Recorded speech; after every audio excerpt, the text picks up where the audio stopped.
वेदांत परिभाषा।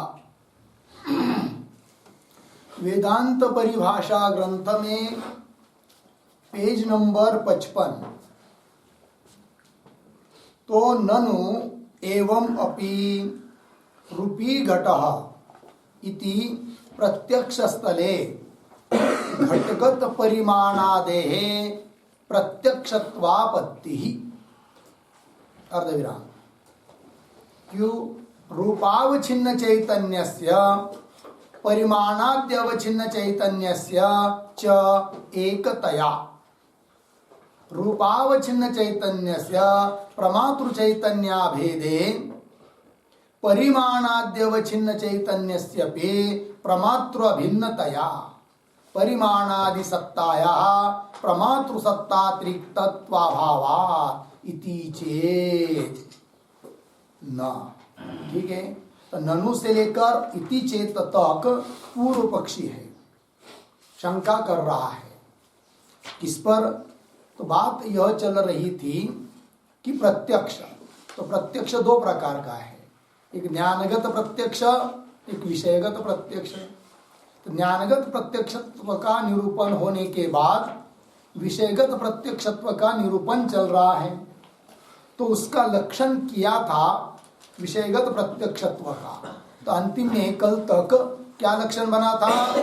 प्रत्यक्ष योग्यत्वे सति वर्तमानत्वे सति प्रमातृ सत्तातिरिक्त सत्ता शून्यत्वम्, विषयगत प्रत्यक्षत्व। ठीक है, प्रत्यक्ष योग्य हो, वर्तमान में हो विषय, और प्रमातृ सत्ता से अतिरिक्त उसकी सत्ता न हो, ये कहा।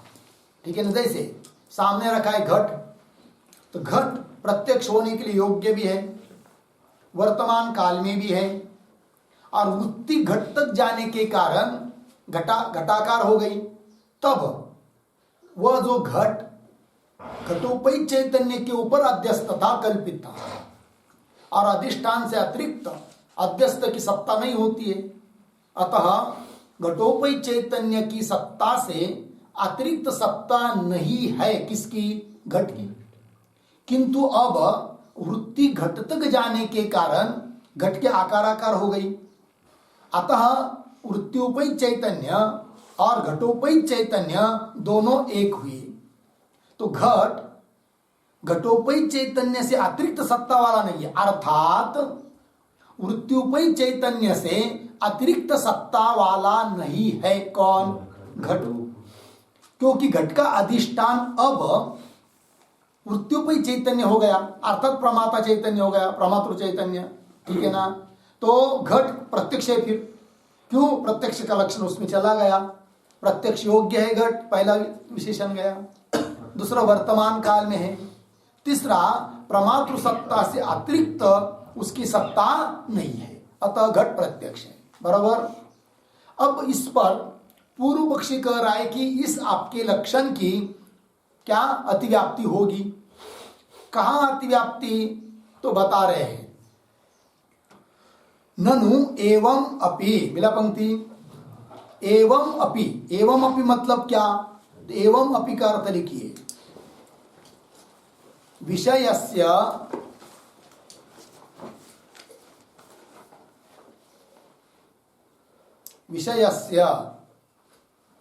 योग्यत्व विशेषण निवेशे अपि।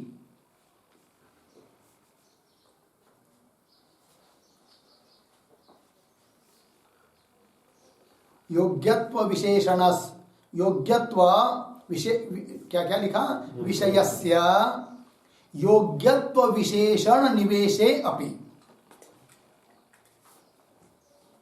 योग्यत्व विशेषण निवेशे अपि, एवं अपि। तो अर्थ देखिए भाई,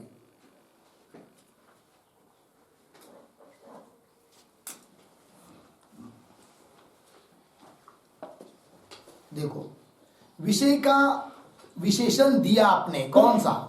योग्यत्व। ऐसा विषय का विशेषण देने पर भी क्या? ननु एवं अपि रूपी घटः, क्या ज्ञान हो रहा है? रूपी घट। रूपी मतलब रूपवान, रूपी शब्द का अर्थ क्या है? रूपवान घट, ये प्रत्यक्ष हो रहा है। तो रूपी घट इति प्रत्यक्ष स्थले, ऐसा प्रत्यक्ष जहां पर हो रहा है उस स्थल में घटगत रूप का प्रत्यक्ष हो रहा है कि नहीं? घटगत रूप का प्रत्यक्ष हो रहा है, किंतु उसी घट में जैसे घट का रूप है वैसा घट का परिमाण भी है। रूप भी गुण है, परिमाण भी गुण है। तो रूप का प्रत्यक्ष हो रहा है रूपी घट इस रूप से, किंतु घट के परिमाण का प्रत्यक्ष नहीं हो रहा है, जबकि होना चाहिए, है कि नहीं? क्यों होना चाहिए? कि आपका लक्षण उसमें बैठ रहा है, इसलिए। क्या लक्षण है आपका? तो क्या लक्षण है बोलिए? प्रत्यक्ष योग्यत्वे सति वर्तमानत्वे सति प्रमातृ सत्ता त्रिक्त सत्ता शून्यत्व। तो जैसे घटगत रूप है तो रूप का प्रत्यक्ष हो रहा है, उसमें लक्षण बैठ रहा है, रूप प्रत्यक्ष योग्य है बराबर, और वर्तमान काल में है कि नहीं? और रूप की सत्ता प्रमातृ सत्ता से अतिरिक्त नहीं है। उसी प्रकार घट का भी प्रत्यक्ष हो रहा है, रूपी घट, रूपवान घट, तो रूप से घट का प्रत्यक्ष हो रहा है, उसमें भी लक्षण बैठ रहा है। अब उसी प्रकार रूप घट का जो परिमाण, आकार विशेष परिमाण, लंबा चौड़ा जो भी होगा, उसका भी क्या होना चाहिए? प्रत्यक्ष होना चाहिए, लक्षण जाना चाहिए उस पर। नहीं जा रहा है, लक्ष्य है, लक्षण जाना चाहिए, नहीं जा रहा है तो क्या हो रही? फिर अव्याप्ति हो रही है, अतिव्याप्ति नहीं। क्या हो रही है? अव्याप्ति हो रही है। अब कैसा लक्षण जा रहा है उसको पहले समझेंगे। तो घट के रूप की तरह घट का परिमाण रूप विषय, परिमाण, वो भी वर्तमान काल में है कि नहीं? है। प्रत्यक्ष योग्य है कि नहीं? है। और घट का परिमाण कहाँ है? घट में है, ठीक है कि नहीं? और घटाकार वृत्ति हुई है, रूप भी घट में है। तो जैसे रूप घटोपहित चैतन्य पर अध्यस्त है कि नहीं, उसी प्रकार परिमाण भी घटोपहित चैतन्य के ऊपर अध्यस्त है। और घटोपहित चैतन्य और प्रमातृ चैतन्य दोनों एक हो चुके हैं, क्योंकि वृत्ति घटाकार हुई है। तो प्रमातृ चैतन्य की सत्ता से अतिरिक्त सत्ता जैसी, प्रमातृ सत्ता से अतिरिक्त सत्ता जैसी रूप की नहीं है, उसी प्रकार प्रमातृ सत्ता से अतिरिक्त सत्ता परिमाण की भी नहीं है, क्योंकि परिमाण भी उसी चैतन्य पर अध्यस्त है। पहले तो वृत्ति जाने के पहले तक घटोपहित चैतन्य के ऊपर अध्यस्त था कौन? परिमाण। अब वृत्ति घट तक गई, घटाकार हो गई, तो घटोपहित चैतन्य ही वृत्त्युपहित चैतन्य प्रमातृ चैतन्य है। अतः प्रमातृ चैतन्य से अतिरिक्त सत्ता नहीं है, किसकी? परिमाण की। तब परिमाण का भी प्रत्यक्ष होना चाहिए, हो तो नहीं रहा है। रूपी घट ये इस प्रकार का प्रत्यक्ष जिस समय हो रहा है उस समय परिमाण का प्रत्यक्ष हो रहा है क्या? नहीं हो रहा है। होना चाहिए, लक्षण तो जा रहा है, और प्रत्यक्ष नहीं हो रहा है कि नहीं? होना चाहिए। तो क्या हो गए? लक्षण कम पड़ गए, इसका मतलब कुछ तो कम है उसमें, तभी तो प्रत्यक्ष नहीं हो रहा है। बात समझ में आई? तो पंक्ति देखिए फिर, ननु एवं अपि रूपी घट इति प्रत्यक्ष स्थले, मिला? घटगत परिमाणादेहे, घटगत मतलब घट में विद्यमान जो परिमाण नाम का गुण, उन परिमाण नाम के गुणादिकों का भी प्रत्यक्षत्वापत्ति, उसकी भी प्रत्यक्ष होना चाहिए, है कि नहीं? प्रत्यक्षत्व की आपत्ति कैसे? देखो भाई, रूपावच्छिन्न चैतन्यस्य परिमाणादि अवच्छिन्न चैतन्यस्य च एकतया, रूपावच्छिन्न जो चैतन्य है वही चैतन्य है कौन? परिमाणावच्छिन्न चैतन्य, परिमाण है कि नहीं, उससे अवच्छिन्न चैतन्य है कि नहीं? रूपावच्छिन्न चैतन्यस्य परिमाणादि अवच्छिन्न चैतन्यस्य च एकतया, दोनों एक होने के कारण रूपावच्छिन्न चैतन्यस्य, रूपावच्छिन्न चैतन्य कैसा है? अभी प्रमातृ चैतन्य के साथ अभिन्न हुआ है। तो रूपावच्छिन्न चैतन्यस्य प्रमातृ चैतन्य अभेदे, प्रमातृ चैतन्य के साथ क्या हुआ है? अभेद। किसका? रूपावच्छिन्न चैतन्य का, रूपावच्छिन्न चैतन्य का और प्रमातृ चैतन्य का क्या हुआ है? अभेद हुआ है कि नहीं? तो उस प्रमातृ चैतन्य के साथ जैसे रूपावच्छिन्न चैतन्य का अभेद है, वैसे परिमाणावच्छिन्न चैतन्य का भी अभेद है कि नहीं? हाँ, तो रूपावच्छिन्न चैतन्य से प्रमातृ चैतन्य अभेदे अभेदे सति परिमाणादि अवच्छिन्न चैतन्य से अपि, परिमाणादि अवच्छिन्न जो चैतन्य उस चैतन्य का भी क्या प्रमातृ अभिन्नतया, प्रमाता के साथ अभिन्न होने के कारण मिला अभेद है कि नहीं? किसका? परिमाणावच्छिन्न चैतन्य का। किसके साथ? प्रमातृ चैतन्य के साथ क्या है? अभेद है कि नहीं? अभिन्नतया परिमाणादि सत्ताया, तो परिमाण की सत्ता अब अतिरिक्त नहीं है, किससे? प्रमातृ चैतन्य की सत्ता से। ठीक है कि नहीं? तो परिमाणादि सत्ताया प्रमातृ सत्ता अतिरिक्तत्व अभाव है कि नहीं? क्या लिखा है? परिमाणादि सत्ता प्रमातृ सत्ता से अतिरिक्त है क्या? नहीं, अतिरिक्तत्व का अभाव है, लेकिन अभावात इति चेत, इसका मतलब क्या हुआ? परिमाण का भी प्रत्यक्ष होना चाहिए, है कि नहीं? क्या होना चाहिए? प्रत्यक्ष होना चाहिए, क्योंकि लक्षण तो जा रहा है उसमें, प्रत्यक्ष तो नहीं हो रहा है कि नहीं? तो लक्षण गया कि नहीं? क्या क्या लक्षण है? प्रत्यक्ष योग्यत्वे सति वर्तमानत्वे सति प्रमातृ सत्तातिरिक्त सत्ता शून्यत्व प्रत्यक्षत्व, तो लक्षण तो गया है फिर, ठीक है ना? प्रत्यक्षत्व अभावात इति चेत, लगा पंक्ति, उत्तर दे रहे न अतिव्याप्ति नहीं होगी। बोलेंगे क्या? इति चेत न, न मतलब लक्षण नहीं जाएगा, है कि नहीं? कैसे? देखो भाई, तदाकार वृत्त्युपैतत्वस्य अपि प्रमातृ विशेषणत्वात्, ये जोड़ दिया, ये जोड़ देंगे। तो सिद्धांती कह रहे हैं कि जो लक्षण बनाया कि नहीं, किसका? विषयगत प्रत्यक्षत्व का, उसमें जैसे विषय के विशेषण दिए दो, कौन कौन? प्रत्यक्ष योग्यत्वे सति वर्तमानत्वे सति, उस प्रकार प्रमातृ इसका भी एक विशेषण देंगे। प्रमातृ चैतन्य के साथ, है कि नहीं? प्रमातृ चैतन्य से अतिरिक्त सत्ता नहीं होनी चाहिए, किंतु वो प्रमातृ चैतन्य कौन, किस प्रकार का, तो उसके लिए जोड़ेंगे क्या? तदाकार वृत्त्युपहितत्वस्य अपि प्रमातृ विशेषणत्व, प्रमातृ का विशेषण देंगे। क्या? कौन विशेषण देंगे? तदाकार वृत्त्युपहितत्व, तब क्या बनेगा? तदाकार वृत्त्युपहित प्रमातृ चैतन्य, ऐसा बनेगा। तब लक्षण क्या बनेगा? बोलो एक बार। प्रत्यक्ष योग्यत्वे सति वर्तमानत्वे सति तदाकार वृत्त्युपहित प्रमातृ चैतन्य सत्तातिरिक्त सत्ता शून्यत्वम विषय प्रत्यक्षत्व। ठीक है ना? तदाकार वृत्ति उपहित प्रमातृ चैतन्य, कोई भी प्रमातृ चैतन्य नहीं, है कि नहीं? तदाकार, तदाकार मतलब उस विषयाकार वृत्ति। तदाकार का भी अर्थ समझेंगे क्या? तद विषयाकार वृत्ति उपहित प्रमातृ चैतन्य। क्या? तद विषयाकार वृत्ति उपहित प्रमातृ चैतन्य, ऐसा करेंगे। अब एक बार लक्षण बोलेंगे क्या?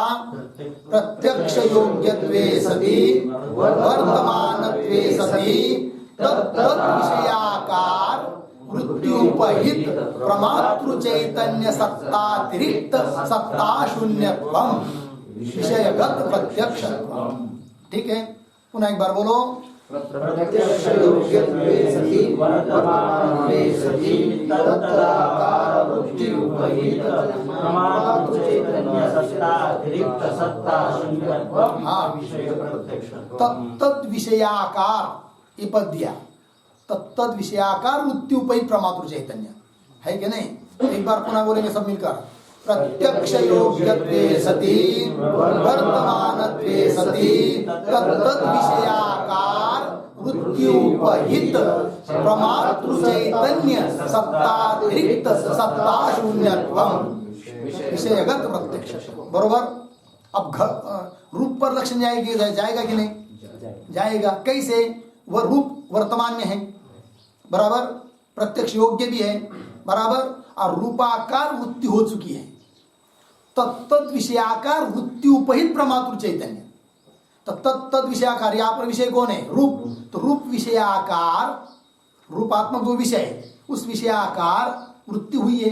अतः उस वृत्ति उपहित जो प्रमातृ चैतन्य, उस प्रमातृ चैतन्य की सत्ता से अतिरिक्त सत्ता नहीं है। किसकी? रूप की। अतः प्रत्यक्ष हो जाता है किसका? रूप का। अब परिमाण का प्रत्यक्ष नहीं होगा उस समय। क्यों? भले परिमाण प्रत्यक्ष योग्य है, वर्तमान में भी है, किंतु प्रमातृ चैतन्य सत्ता से अतिरिक्त सत्ता भी नहीं उसकी। किंतु हमको जिस प्रकार का प्रमातृ चैतन्य चाहिए वो वहां पर नहीं है। हमको क्या चाहिए? तत्त विषयाकार वृत्ति उपहित प्रमातृ चैतन्य चाहिए। यहाँ पर विषय कौन है? रूप। तो विषयाकार रूपात्मक विषयाकार वृत्ति उपहित प्रमातृ चैतन्य है। परिमाणाकार वृत्ति हुई है क्या? नहीं है। तो तत्त विषयाकार अर्थात परिमाणात्मक विषयाकार वृत्ति है क्या? नहीं है। यदि परिमाणाकार वृत्ति होती है कि नहीं, तो तत्त विषयाकार, तो परिमाणात्मक परिमाण रूप विषय उसके आकार वृत्ति हुई रहती, तब उस वृत्ति उपहित चैतन्य से, है कि नहीं, प्रमातृ चैतन्य से अतिरिक्त सत्ता नहीं रहती। किसकी? परिमाण की। किंतु यहां पर परिमाण की क्या अतिरिक्त सत्ता है? किससे? रूपात्मक विषयाकार वृत्ति उपहित प्रमातृ चैतन्य से अतिरिक्त सत्ता है। किसकी? परिमाण की। है कि नहीं? हमको क्या चाहिए? अतिरिक्त सत्ता का अभाव चाहिए। अब लक्षण नहीं जा रहा है कि नहीं? तब क्या नहीं होगा?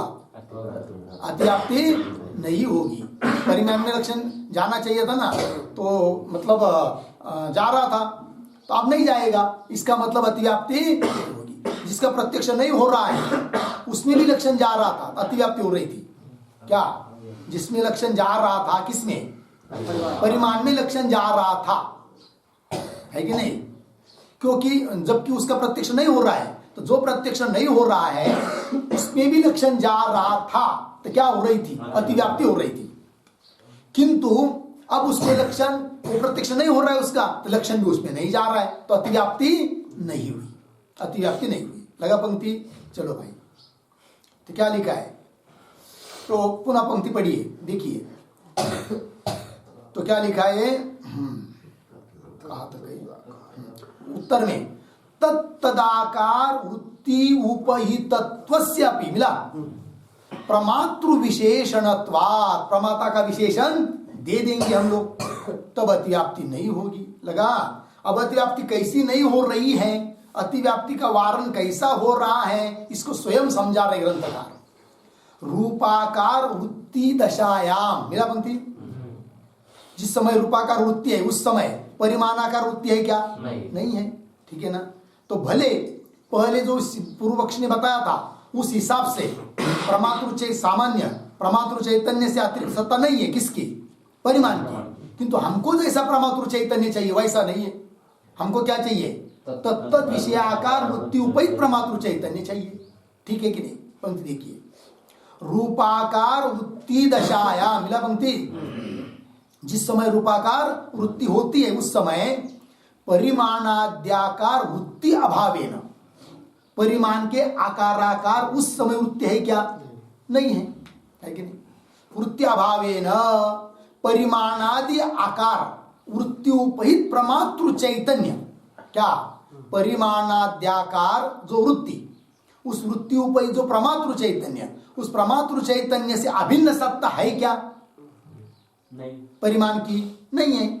तो चैतन्य अभिन्न सत्ताकत्व अभावेन, अभिन्न सत्ताकत्व का क्या हुआ? अभावेन अतिव्याप्ति अभावात्। तो लक्षण की अतिव्याप्ति नहीं होगी। अव्याप्ति नहीं, क्या? अतिव्याप्ति, अतिव्याप्ति नहीं होगी। किसकी? लक्षण की। कौन सा पद देने से? तत्त विषयाकार वृत्त्युपहित, ऐसा इतना विशेषण जोड़ना पड़ा। किसका विशेषण? प्रमातृ चैतन्य का विशेषण। कौन सा? तत्त विषयाकार वृत्त्युपहित, ऐसा चाहिए। ठीक है कि नहीं? अब अतिव्याप्ति नहीं हुई। लगा अर्थ? हाँ। अभावात अभावेन अतिव्याप्ति अभाव लग गया। दूसरा उदाहरण समझेंगे हम लोग। समझ लीजिए कोई व्यक्ति सामने से आया, बराबर है कि नहीं? तो वो है ब्राह्मण। क्या है? ब्राह्मण है। और वो व्यापारी भी है, किसी दुकान का, किसी धंधे का, क्या है, बड़ा एक सेठ है, व्यापारी भी है कि नहीं? अब सामने से आया तो उस समय जो व्यक्ति देख रहा है उसको, तो वो बोल रहा है देखो भाई सेठ जी आ रहे हैं। क्या आ रहे हैं? सेठ जी आ रहे हैं। किंतु उनको ये पता नहीं है कि सेठ जी ब्राह्मण है करके। पता नहीं कौन सी जाति, केवल सेठ जी इतना ही पता है उनको। अब सेठ जी का प्रत्यक्ष हुआ कि नहीं? हुआ है। किंतु उस समय ब्राह्मणत्व का प्रत्यक्ष हुआ क्या? क्यों? उस समय उस व्यक्ति में ब्राह्मणत्व नहीं है क्या? है। ब्राह्मणत्व का प्रत्यक्ष नहीं होता है क्या? है। तो प्रत्यक्ष योग्य है, वर्तमान में भी है कि नहीं? कि तो भी प्रत्यक्ष नहीं हो रहा है। क्यों? वृत्ति किम आकार हुई है? सेठ जी आकार हुई है।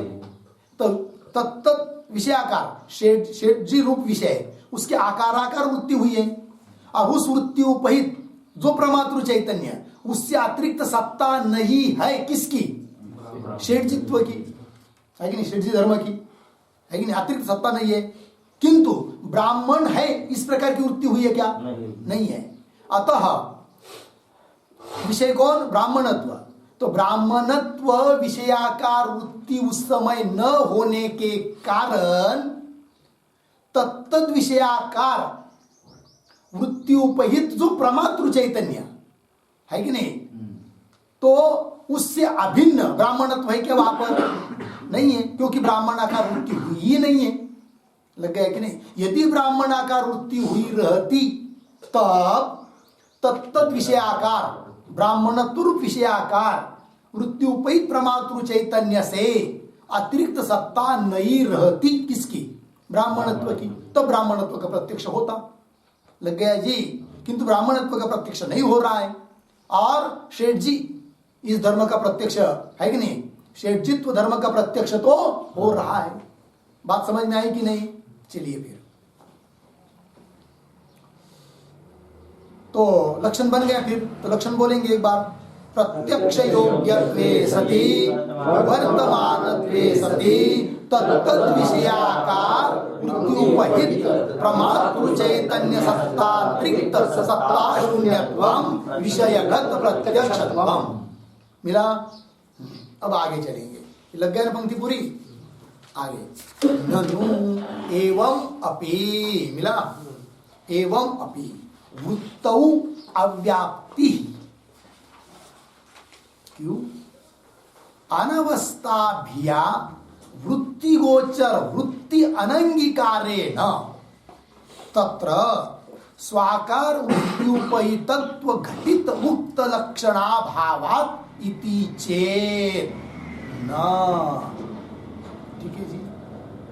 अब देखिए, अतिव्याप्ति का वारण किया तो अव्याप्ति गले में पड़ रही है। ठीक है कि नहीं? तो कैसी अव्याप्ति? मतलब जिसका प्रत्यक्ष तो हो रहा है, किंतु उस ऐसा कोई विषय दिखा रहे हैं अभी कि उस विषय का प्रत्यक्ष हो रहा है, किंतु उसमें लक्षण नहीं जा रहा है। विषयगत प्रत्यक्षत्व का लक्षण चल रहा है कि नहीं? तो ऐसा एक विषय है कि जिसका प्रत्यक्ष तो हो रहा है, उसमें लक्षण नहीं जा रहा है, तो क्या हुई? अव्याप्ति हुई। ठीक है ना? और पिछले उदाहरण में अतिव्याप्ति, क्योंकि उसका प्रत्यक्ष ही नहीं हो रहा है, किसका, परिमाण का, किंतु लक्षण तो बैठ रहा है, तब क्या हुई, अतिव्याप्ति। उस अतिव्याप्ति का वारण किया कौन सा पद देकर, तत्त विषयाकार वृत्ति उपहित, इतना पद देकर, है कि नहीं। किंतु इतना पद देने पर भी अव्याप्ति नहीं जा रही है, तो कहाँ अव्याप्ति हो रही है, तो देखिए पंक्ति, ननु एवं, एवं पद है कि नहीं, एवं का अर्थ लिखिए, एवं, एवं मतलब क्या, एवं का अर्थ तत्तदाकार वृत्त्युपहितत्व निवेशे अपि, तत्तदाकार वृत्त्युपहितत्व निवेशे अपि, तत्तदाकार वृत्त्युपहितत्व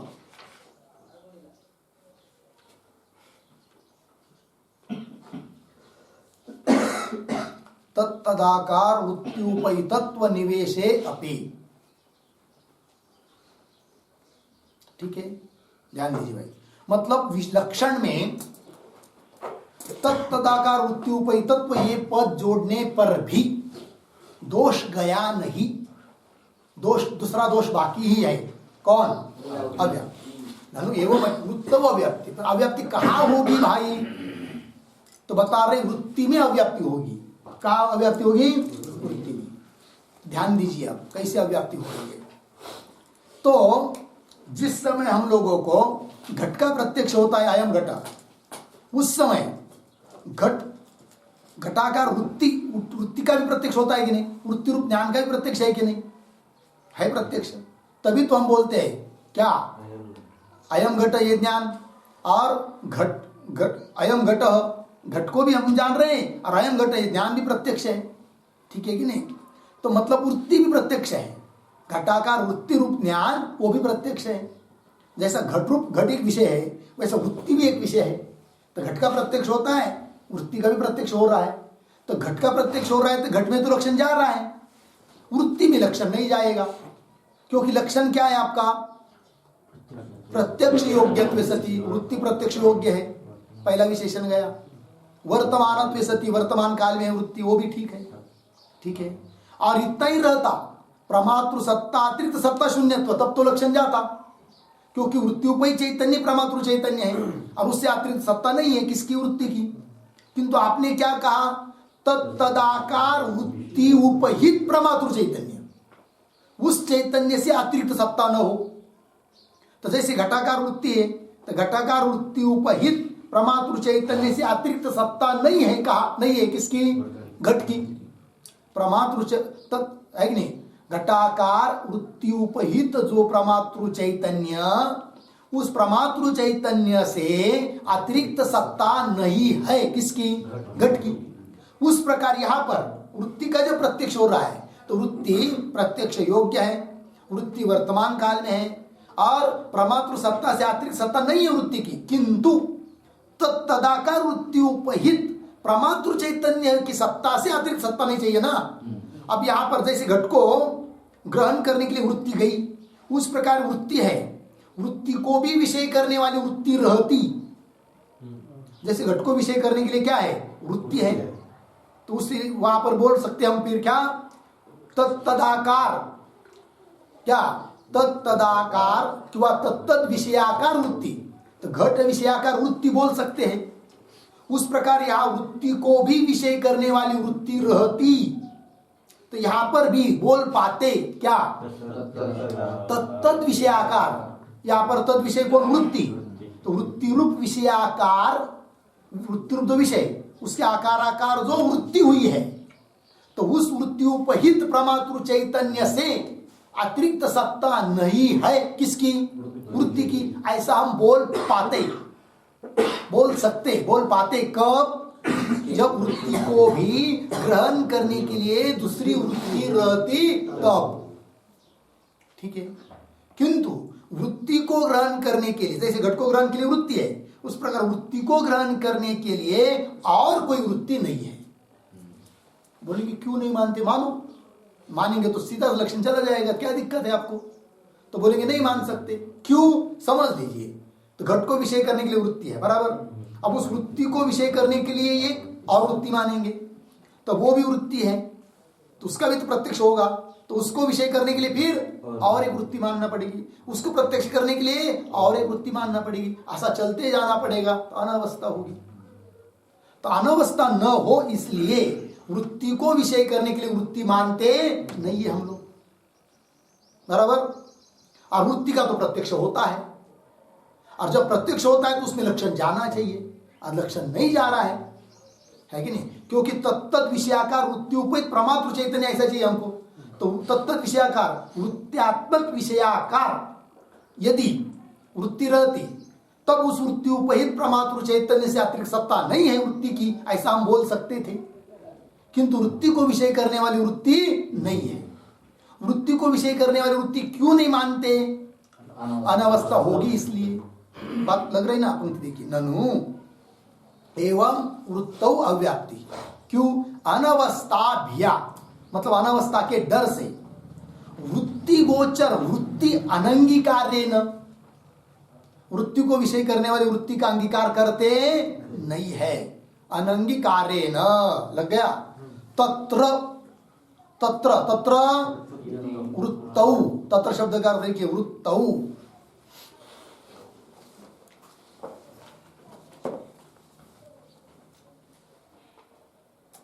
तत्र मतलब वृत्तौ। आगे स्वाकार वृत्ति उपहितत्व घटित उक्त लक्षण, उक्त लक्षण मतलब विषयगत प्रत्यक्षत्व का लक्षण कैसा है? वो स्वाकार वृत्ति उपहितत्व घटित है। स्वाकार स्व वृत्ति है कि नहीं? कि वह विषय स्वाकार वृत्ति मतलब विषयाकार वृत्ति उपहितत्व, विषयाकार वृत्ति होती है कि नहीं? है कि नहीं? तो स्वाकार वृत्ति उपहितत्व घटित स्व विषय विषयाकार वृत्ति उपहितत्व घटित जो लक्षण है, विषयगत प्रत्यक्षत्व का लक्षण है, हाँ, घटित उक्त लक्षणाभावात्, वो लक्षण नहीं जा रहा है। कहा? तत्र तत्र वृत्तौ, वृत्ति में लक्षण नहीं जा रहा है कि नहीं? क्यों? कि वृत्ति में लक्षण जाने के लिए क्या चाहिए? स्वाकार वृत्ति, है कि नहीं? स्वाकार मतलब विषयाकार वृत्ति उपहितत्व, ये है कि नहीं? तो स्व शब्द से यहां पर कौन विषय? तो यहां पर विषय कौन है? वृत्ति। तो वृत्ति रूप विषयाकार वृत्ति रहती तब तो लक्षण जाता, है कि नहीं? किंतु वृत्ति रूप जो विषय उसके आकाराकार वृत्ति तो मानी नहीं, अनवस्था होगी, इसलिए लक्षण नहीं जा रहा है। तो क्या हो रही है? अव्याप्ति। तत्र स्वाकार वृत्ति उपहितत्व घटित उक्त लक्षणाभावात्, लक्षणाभावात् अव्याप्ति इत्यर्थः इति भाव इति चेत। लग गया इतना? या तक हुआ पूर्व पक्षी। पूर्व पक्ष समझ में आया कि नहीं सबको? है कि नहीं? कहाँ व्याप्ति हो रही है? वृत्ति में। तो कौन बता सकते इस बात को कि वृत्ति में अव्याप्ति कैसी हो रही है करके? दो चार वाक्य में कौन स्पष्ट कर सकता है इस बात को? रितेश, कैसे अव्याप्ति हो रही दिखाओ। कुछ कठिन नहीं है, बोलेंगे तो समझ में आ जाएगा।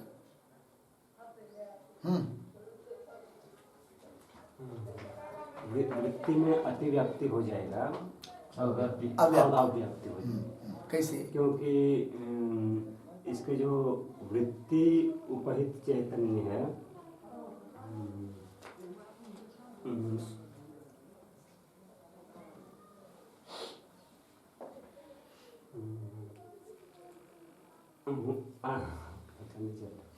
हाँ जी, योगेश महाराज कौन बताएंगे फिर? अव्यक्ति कैसी हो रही है ये बता पाएंगे? हाँ हाजी। घटाकाराची वृत्ती आहे, त्या वृत्तीला मान्य करता दुसरी वृत्ती मानावी लागेल, तिला मान्य करता दुसरी अशी अनावस्था दोष आहे, आणि त्या अनावस्था दोष येऊ नये म्हणून काय केलं? घटाकार वृत्तीचं समान तत्काकार वृत्ती। कोई कठिन नहीं है। देखो भाई, घट को प्रत्यक्ष करने के लिए वृत्ति माना कि नहीं, घट के आकार। तो घट में लक्षण समन्वित हो रहा है कि नहीं? तो घट में यदि लक्षण का समन्वय कर पाएंगे तो अव्यक्ति भी दिखा पाएंगे। तो घट में लक्षण का समन्वय कैसा हो रहा है? तो लक्षण क्या है? लक्षण बोलो एक बार। प्रत्यक्ष योग्यत्वे सति वर्तमानत्वे सति तद् विषयाकार वृत्ति उपहित प्रमातृ चैतन्य सत्तातिरिक्त सत्ता शून्यत्वम विषयगत प्रत्यक्षत्व। बराबर बोलो लक्षण।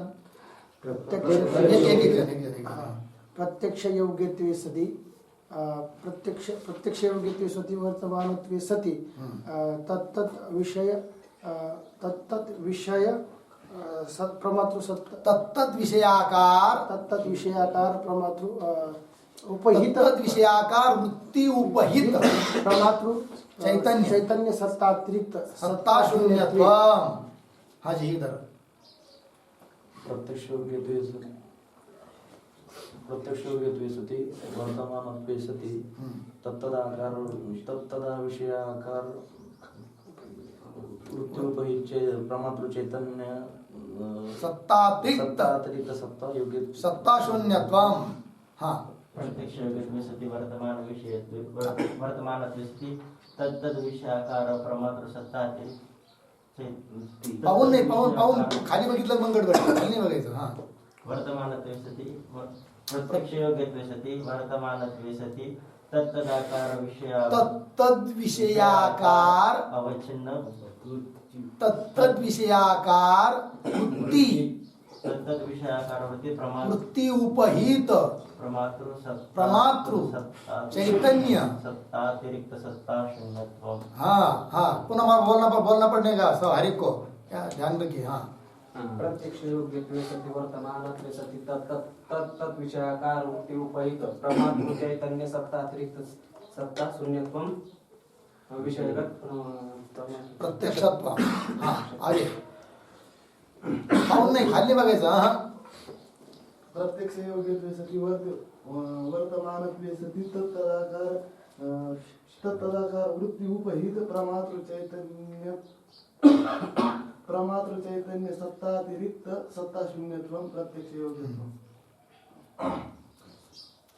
प्रत्यक्ष योग्यत्वे सति वर्तमानत्वे सति तत्तत् विषयाकार वृत्ति उपहित प्रमातृ चैतन्य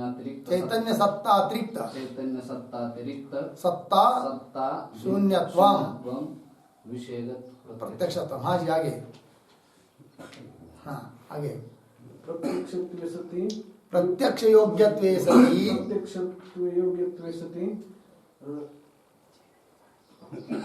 आगे। प्रत्यक्ष योग्यत्वे सति वर्तमानत्वे सति तत्तदाकार ध्यान नहीं। हाँ, प्रत्यक्षत्वे योग्यत्वे सति वर्तमानत्वे सति तत्कार विषयाकार वृत्ति उपहित प्रमातृ चैतन्यस्य सत्ता अतिरिक्त सत्ता शून्यत्वम। प्रत्यक्ष योग्यत्वे सति वर्तमानत्वे सति तत्तद् विषयाकार वृत्ति उपहित प्रमातृ चैतन्य सत्तातिरिक्त सत्ता शून्यत्वम। प्रत्यक्ष योग्यत्वे सति वर्तमानत्वे सति वृत्ति उपहित प्रमातृ चैतन्यातिरिक्त सत्ता शून्यत्वम विषयगत प्रत्यक्ष। लग गया जी? हाँ, चला एक बार सब मिलकर बोलेंगे। प्रत्यक्ष योग्यत्वे सति वर्तमानत्वे सति तत्तद् विषयाकार वृत्ति उपहित प्रमातृ चैतन्य सत्तातिरिक्त सत्ता शून्यत्वम विषयगत प्रत्यक्षत्वम। बात समझ में आई? पंक्ति देखिए। ननु एवं अपि वृत्तो अव्याप्ति, शुरू से मिला। अनवस्थाभ्या वृत्ति गोचर वृत्ति अनंगीकारेण, है कि नहीं? वृत्ति गोचर वृत्ति अनंगीकारेण, इस पर एक टिप्पणी लिखते हैं।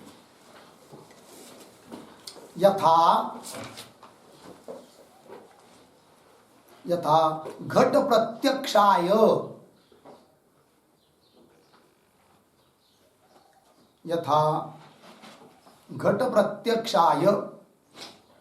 घटाकारा वृत्ति अंगीक्रियते। घटाकारा वृत्ति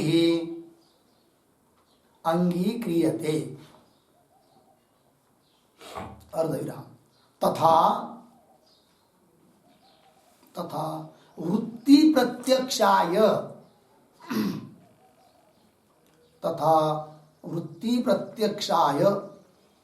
वृत्त्याकारा वृत्ति यदि स्यात्, वृत्त्याकारा वृत्ति यदि स्यात् अर्धविराम, तदा तस्याः अपि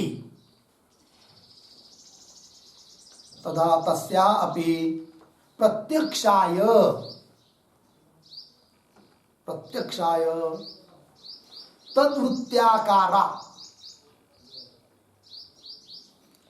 तद्वृत्त्याकारा अपरा वृत्ति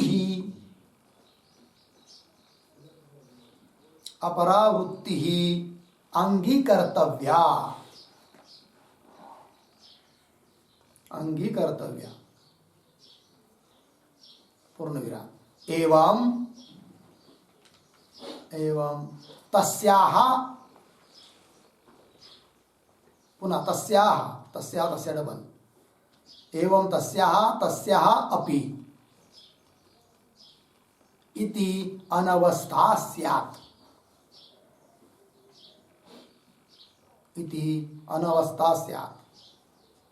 पूर्णविराम। साच अनवस्था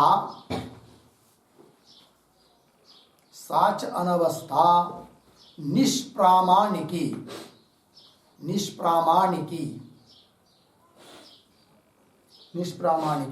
न स्वीकर्तव्या। पूर्णविराम। तस्मात्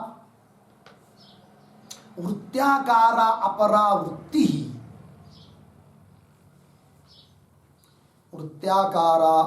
वृत्ति न भवति इति भावः।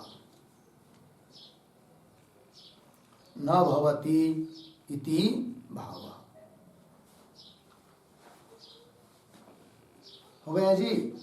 हाँ, अर्थ देखिए भाई। यथा जिस प्रकार घट प्रत्यक्षाय, घट का प्रत्यक्ष होने के लिए घटाकार वृत्ति मानी जाती है, बराबर, अंगीक्रियते।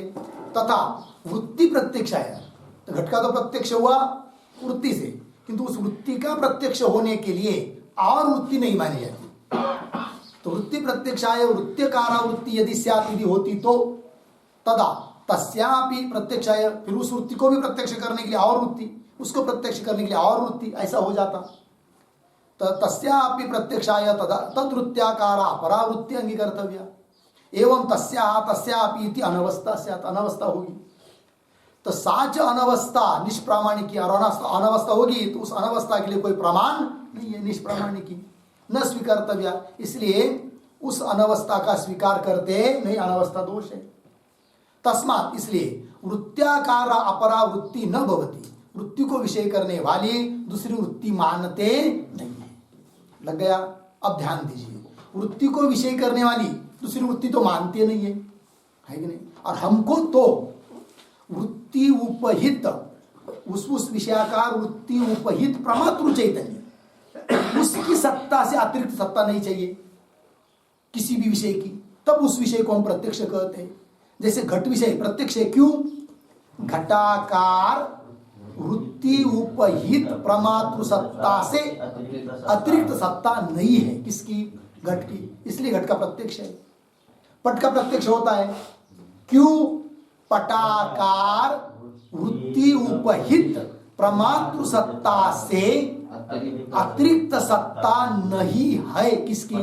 पट की, इसलिए पट का प्रत्यक्ष होता है, बराबर।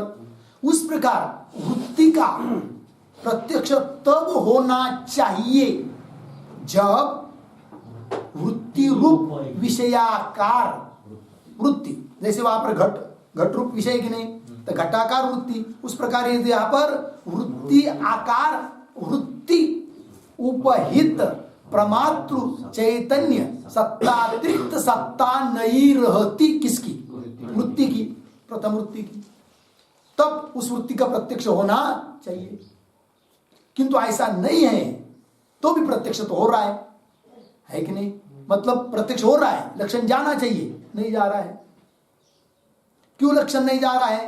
वृत्ति को विषय करने वाली वृत्ति मानी नहीं आपने, इसलिए लक्षण नहीं जा रहा है। बात समझ में आएगी? दूसरा थोड़ा और सरल भाषा समझाते, देखियो, दो वृत्ति, ए वृत्ति बी वृत्ति, पहली का नाम ए, दूसरी का नाम बी, ठीक है ना? अब हमको ये वृत्ति का प्रत्यक्ष करना है कि नहीं? तो घट का प्रत्यक्ष करने के लिए ध्यान दीजिए, घट का प्रत्यक्ष करने के लिए क्या होता है? वहां पर घटाकार वृत्ति उपहित प्रमातृ चैतन्य सत्तातिरिक्त सत्ता नहीं है किसकी? घट की, बराबर है कि नहीं? इसलिए प्रत्यक्ष होता है किसका? घट का। उस प्रकार हमको ये वृत्ति का प्रत्यक्ष करना है। किसका प्रत्यक्ष करना है? ए का। ए मतलब वृत्ति, ए से क्या लेंगे? वृत्ति। तो ए का प्रत्यक्ष कब होना चाहिए? ए आकाराकार वृत्ति उपहित है नहीं, प्रमातृ चैतन्य की सत्ता से अतिरिक्त सत्ता यदि ए की नहीं रहती तब ए का प्रत्यक्ष होना चाहिए, है कि नहीं? किंतु ए के ये को विषय करने वाली ये आकाराकार वृत्ति मानी है क्या आपने? नहीं मानी है। ए को विषय करने वाली, ए नाम की वृत्ति को विषय करने वाली बी वृत्ति यदि मानी रहती तब हम कह पाते ए को प्रत्यक्ष करने वाली जो ए के आकाराकार वृत्ति बी उस वृत्ति उपहित प्रमातृ चैतन्य सत्ता से अतिरिक्त सत्ता नहीं है किसकी? ए की, इसलिए ए का प्रत्यक्ष होता है, ऐसा हम मानते। किंतु ए नाम के वृत्ति को विषय करने वाली दूसरी वृत्ति मानी नहीं है आपने, है कि नहीं? तब लक्षण नहीं जा रहा है कि नहीं? जबकि वृत्ति का प्रत्यक्ष हो रहा है तो जाना चाहिए लक्षण, लक्ष्य में लक्षण जाना चाहिए, नहीं जा रहा है तो क्या हुई? अव्याप्ति हुई। अव्याप्ति आप समझ में आई, है कि नहीं? हाँ, तो तत् विषयाकार वृत्ति उपहित ये पद देने से अतिव्याप्ति का वारण तो हो गया। कहां पर अतिव्याप्ति हो रही थी? परिमाण के ऊपर अतिव्याप्ति हो रही थी, वो अतिव्याप्ति नहीं होगी। किंतु उधर की अतिव्याप्ति को वारण करने के लिए जो पद दिया तो वो तो अतिव्याप्ति वारण हो गई, किंतु अव्याप्ति गले में पड़ गई। कौन से अव्याप्ति? वृत्ति पर वृत्ति का प्रत्यक्ष हो रहा है, वृत्ति का प्रत्यक्ष हो रहा है, उसमें लक्षण जाना चाहिए। क्या वृत्ति का प्रत्यक्ष होता है? वृत्ति हमेशा प्रत्यक्ष ही रहती है कि नहीं? प्रत्यक्ष हो रहा है तो उसमें लक्षण जाना चाहिए, नहीं जा रहा है, क्या हुई? अतिव्याप्ति, अव्याप्ति हुई। क्या हुई? अव्याप्ति हुई। बात समझ में आई कि नहीं? पंक्ति देखिए भाई पुनः, ननु एवं वृत्तो अव्याप्ति अनवस्थाभ्या वृत्ति गोचर वृत्ति अनंगीकारेण तत्र नाम वृत्तौ स्वाकार वृत्ति उपहित घटितत्व। म्हणजे लक्षण कैसा? स्वाकार मतलब विषयाकार, तो विषय यहाँ पर विषय वृत्ति है, कहीं पर घट रहेगा कहीं पर पट रहेगा। तो स्वाकार वृत्ति उपहितत्व घटित उक्त लक्षणाभावात, उस वृत्ति में लक्षण न होने से तत्र वृत्तौ लक्षणाभावात, है कि नहीं? अव्याप्ति इति चेत, लगा पंक्ति, तब उत्तर दे रहे न, अव्याप्ति नहीं होगी, अर्थात लक्षण जाएगा, वृत्ति पर भी लक्षण जाएगा। अब वो कैसे जाएगा? तो दे रहे उत्तर उसका, इति चेत न अनवस्थाभ्या, मिला पंक्ति, अनवस्थाभ्या वृत्ते वृत्त्यंतर अविषयत्वेपि, ये बात स्वीकार कर लिया। अनवस्था होती इसलिए हम वृत्ति को विषय करने वाली वृत्ति मानते नहीं है, ये बात सही है, तो भी लक्षण जाएगा, कम नहीं पड़ेगा, अव्याप्ति नहीं होगी। बोलेंगे कैसे?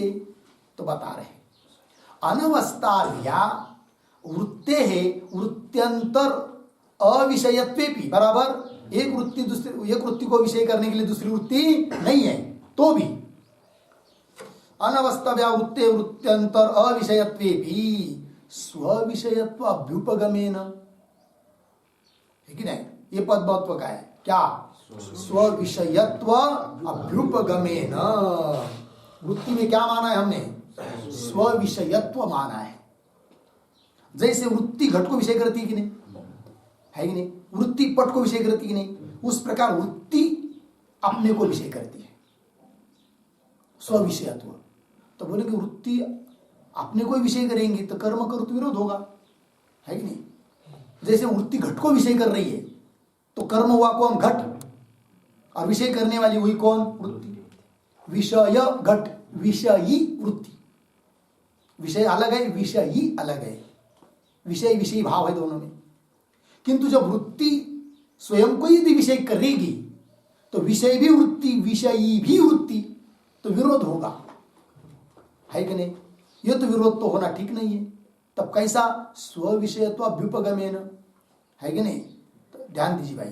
तो देखिए, स्व विषयत्व अभ्युपगमेन लगे ना, अभ्युपगमेन स्वीकारेण। क्या स्वीकार किया? स्व विषयत्व, इसका स्वीकार किया, ठीक है ना? तो दोष भी नहीं आना चाहिए, तो समझेंगे। पहले पंक्ति पढ़ लीजिए।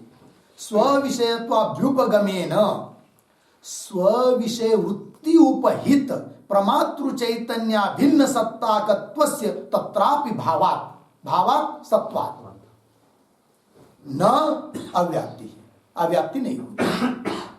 क्यों? पंक्ति लिखिए। स्व विषयत्व अभ्युपगमेन पंक्ति मिली, ऐसा स्वीकार करने से क्या हुआ? तो स्व विषय वृत्ति उपहित, स्व विषय, स्व विषय मतलब वृत्ति, स्व वृत्ति, स्व विषय वृत्ति, वृत्ति को विषय करने वाली वृत्ति। तो वृत्ति मानी कि नहीं थोड़ा देर? तो उस वृत्ति उपहित प्रमातृ चैतन्य की सत्ता से अब अतिरिक्त सत्ता है क्या? वृत्ति की नहीं है, तो लक्षण चला गया, तो अव्याप्ति नहीं। किंतु क्या मानना पड़ा? स्व विषयत्व मानना पड़ा।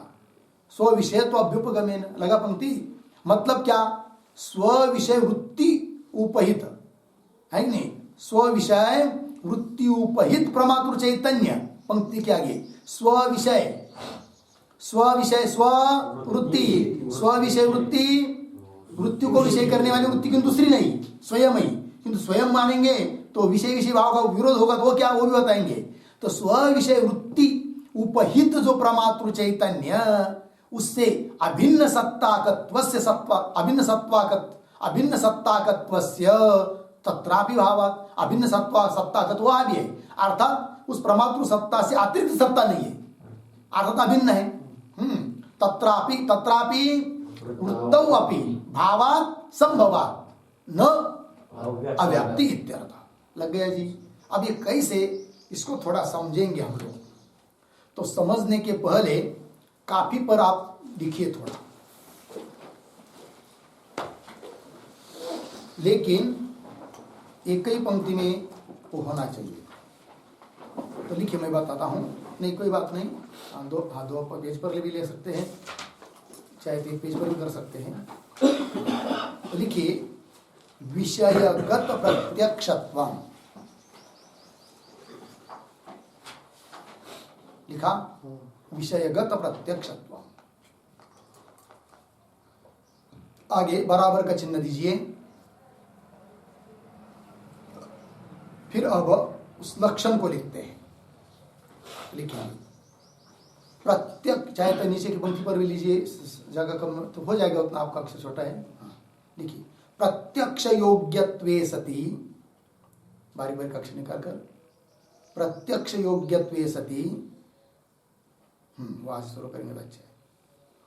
प्रत्यक्ष योग्यत्वे सति, वर्तमानत्वे सति,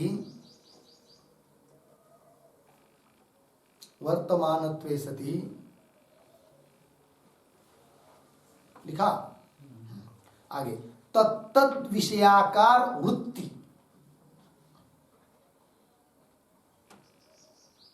तत्तद विषयाकार वृत्ति उपहित, तत्तद विषयाकार वृत्ति उपहित। आगे प्रमातृ चैतन्य, प्रमातृ चैतन्य सत्तातिरिक्त, सत्तातिरिक्त सत्ता शून्यत्वम्, सत्तातिरिक्त सत्ता शून्यत्व हो गया। ये हुआ भाई प्रत्यक्षत्व का लक्षण, विषयगत प्रत्यक्षत्व का हो गया ना। एक बार बोलेंगे, विषयगत प्रत्यक्षत्व नाम प्रत्यक्ष योग्यत्वे सति वर्तमानत्वे सति तत्तद विषयाकार वृत्ति उपहित प्रमातृ चैतन्य सत्तातिरिक्त सत्ता शून्यत्व मिला। अब इस लक्षण में बीच में एक पद आया है, तत्तद विषयाकार वृत्ति, उसके नीचे अधोरेखा कीजिए, तत्तद विषयाकार वृत्ति किया, अधोरेखा। फिर नीचे की तरफ बाण खींचकर थोड़ा सा लिखिए नीचे, स्वाकार वृत्ति, स्वाकार वृत्ति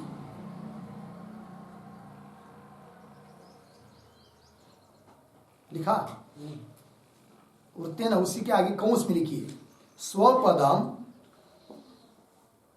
स्वपदम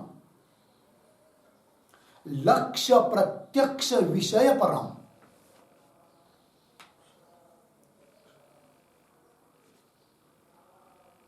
लक्ष्य प्रत्यक्ष विषय परम, आगे लिखा ना कंस में,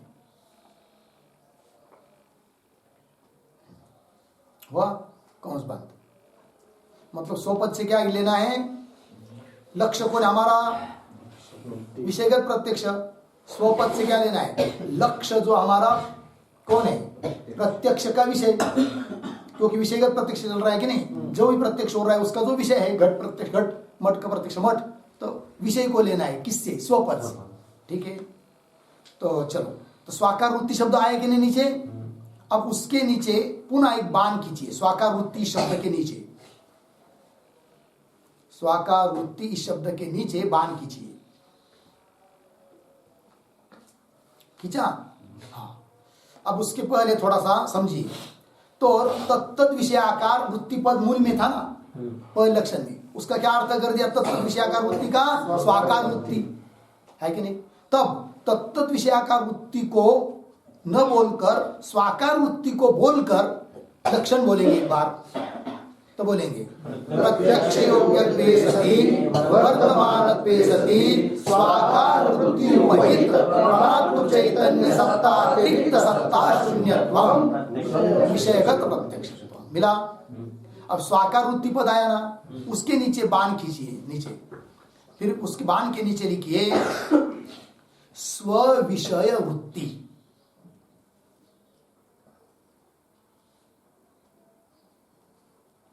स्व विषय वृत्ति। ठीक है, उसके भी नीचे सॉरी स्व विषय वृत्ति हुए कि नहीं, तो उसमें से स्व विषय इतने पर अधोरेखा कीजिए, स्व विषय, और उसके नीचे बाण खींचकर तो लिखेंगे स्व व्यवहार जनन योग्य, स्व व्यवहार जनन योग्य।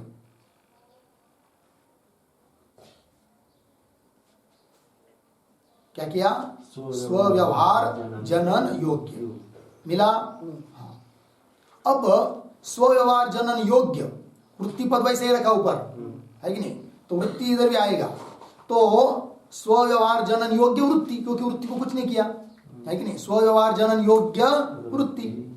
अब इस पद को डालकर लक्षण बोलेंगे, प्रत्यक्ष योग्यत्वे सति वर्तमानत्वे सति स्व व्यवहार जनन योग्य वृत्ति उपहित प्रमातृ चैतन्य सत्तातिरिक्त सत्ता शून्यत्वम विषयगत प्रत्यक्ष। बराबर, पुनः एक बार, प्रत्यक्ष योग्यत्वे सति वर्तमानत्वे सति स्व व्यवहार जनन योग्य वृत्ति उपहित प्रमातृ चैतन्य सत्तातिरिक्त सत्ता शून्यत्वम विषयगत प्रत्यक्ष मिला। अब नीचे के पंक्ति में पूरा लक्षण लिख लीजिए पुनः, किंतु कौन सा, तद विषयाकार वृत्ति जो पद मूल में आए ना, उसको छोड़कर उसकी जगह क्या आएगा, स्व व्यवहार जनन योग्य वृत्ति ऐसा डालकर लक्षण लिखिए।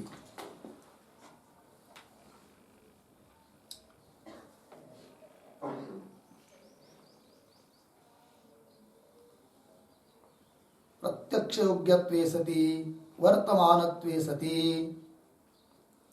स्वव्यवहार जनन योग्य वृत्ति, स्वव्यवहार जनन योग्य वृत्ति उपहित प्रमातृ चैतन्य सत्तातिरिक्त सत्ता शून्यत्व, प्रमातृ चैतन्यातिरिक्त, प्रमातृ चैतन्यातिरिक्त